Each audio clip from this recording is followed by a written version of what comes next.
Somnath Bhavnagar national highway પર ખુલી છે ભ્રષ્ટાચારની પોલ।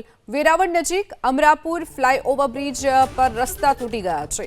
માત્ર એક જ વર્ષ પહેલા બનેલો માત્ર એક જ વર્ષનો સમયગાળો થયો છે તેવા રોડ તૂટવા લાગતા હવે અનેક સવાલો ઊભા થઈ રહ્યા છે।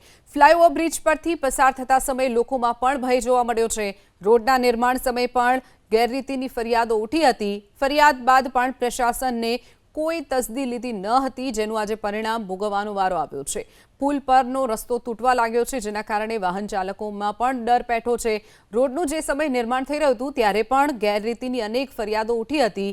વર્ષ બાદ જ રોડ તૂટવા લાગતા અનેક સવાલો અને કામગીરીને લઈને પ્રશ્નો ઊભા થઈ રહ્યા છે। સોમનાથ ભાવનગર હાઈવે ફરી એકવાર વિવાદમાં આવ્યો છે અને જે વંદરાવન ફાટક પરનો જે ઓવરબ્રિજ છે તે અનેક જગ્યાએ બેસી જવાનું અને અનેક જગ્યાએ તરોડો પડી હતી, જેના કારણે ફરી એકવાર આ ઓવરબ્રિજને તોડવાની કામગીરી છે તે શરૂ કરવામાં આવી છે। કારણ કે મસમોટી તરોડો પડી હતી અને અનેક જગ્યાએ